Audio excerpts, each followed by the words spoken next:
क्या पूछ रहे थे आप मुझसे? सर मैं 9th में हूँ सर। 10th का CBSE रजिस्ट्रेशन कब होगा? आप 9th में हो ना, तो मैं आपको बताना चाहता हूँ और आप लोग भी सुन लो ध्यान से। जैसे बच्चा 9th में है तो 9th के रजिस्ट्रेशन और 11th के रजिस्ट्रेशन की कल लास्ट डेट है।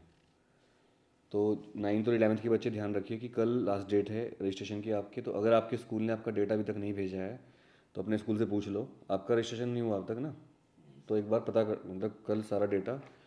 और इसकी कुछ इन्फॉर्मेशन मैं आपको दे रहा हूँ, जैसे कि जो इसकी फ़ीस है वो 300 रुपीज़ है बस। तो अगर आपका स्कूल आपसे ज़्यादा पैसे मांगता है तो आप इस पर ऑब्जेक्शन कर सकते हो और ये वीडियो दिखा सकते हो आपने कि 300 फीस है तो इतनी ज़्यादा फीस क्यों ले रहे हो, पहली बात। दूसरी बात है कि लेट फीस के साथ भी आप इसे जमा कर सकते हो 18 तारीख तक, 18 नवंबर तक। ये मैं भेज देता हूँ बच्चों को।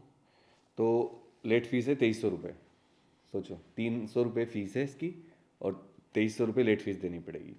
लेकिन अगर आप NRI हो, NRI लोग होते हैं जो इंडिया में नहीं रहते, बाहर रहते हैं, तो आपकी फ़ीस लगेगी 500 रुपये और लेट फीस लगेगी 600 रुपये। ये ध्यान रखिएगा। और अगर आप 10 नवंबर के बाद, सॉरी, NRI बच्चों की, 9th के बच्चों की 500 रुपये फ़ीस है और 11th वालों की 600 रुपये फ़ीस है। पर अगर 11 जो NRI बच्चे हैं वो लेट हो जाते हैं, 10 तारीख को उनका रजिस्ट्रेशन नहीं होता, तो उनकी फ़ीस लगेगी फिर 9th की 2500 रुपये और हमारी कितनी थी 2300, और 11th वालों को लगेगी 2600। एक सबसे बड़ी बात है कि आपको अपना नाम और अपने पेरेंट्स का नाम जरूर याद रखना है, सही की गलत ना हो उसमें, क्योंकि ये सबसे बड़ा डेटा होता है, क्रूशियल। तो जब आपका नाम भरा जा रहा हो तो आप एक बार क्रॉस चेक कर लेना कि आपके पेरेंट्स का नाम और आपका नाम बिल्कुल सही हो। इसके अलावा देखिए, स्कूल को भी कुछ फॉर्मेलिटी करनी पड़ेगी। स्कूल भी अपना डेटा ऐसे नहीं भेज सकते CBSE को। पहले स्कूल को एक रजिस्ट्रेशन करना पड़ेगा अपना, जिसमें स्कूल को एक ID मिलती है, वो डालनी पड़ेगी। स्कूल के पास वो ID पहले से ही है, तो तुमको पता ही होगा।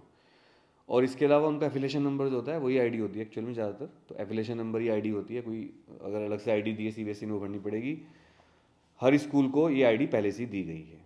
एक बहुत बड़ी बात है जो आपके दोस्त होंगे कोई, अगर बता देना, जो विजुअली इम्पेयर्ड बच्चे हैं, जो दृष्टिबाधित बच्चे हैं, जिनको आँखों में प्रॉब्लम है, जो आँखों से दिव्यांग बच्चे हैं, विजुअली इम्पेयर्ड, उनकी कोई फीस नहीं है, उनको फ्री है सब कुछ।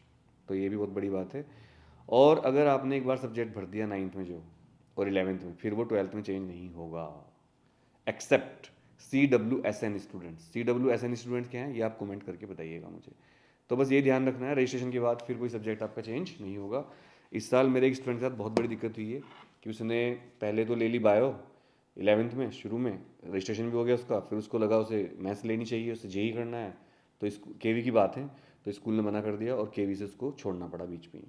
फिर उसने एक और स्कूल में बात करी प्राइवेट में, उन्होंने कहा हाँ ठीक है पैसे दे दो हम ले लेंगे एडमिशन, लेकिन अब पता चला उसका नहीं होगा, क्योंकि उसका रजिस्ट्रेशन KV में ही था और वो एडमिशन उसका नहीं होगा। तो उसका फीस भी चली गई और उसका साल भी खराब हो गया एक तरह से। अब उसको दोबारा से 11th करनी पड़ेगी, दोबारा एडमिशन लेना पड़ेगा मैथ्स में, और तब जाके JEE करना पड़ेगा उसको। हालांकि मैंने उसको NIS में एडमिशन करवा रखा है, NIS ओपन स्कूल होता है, बट वो चाहता है कि वो CBSE से ही करे। तो आप लोग भी ध्यान रखिएगा। आज 9 तारीख है, कल 10 तारीख है, कल लास्ट डेट है रजिस्ट्रेशन की 9th और 11th की। तो अपने स्कूल से एक बार कंफर्म कर लें और अपना रजिस्ट्रेशन करवा लें। Thank you.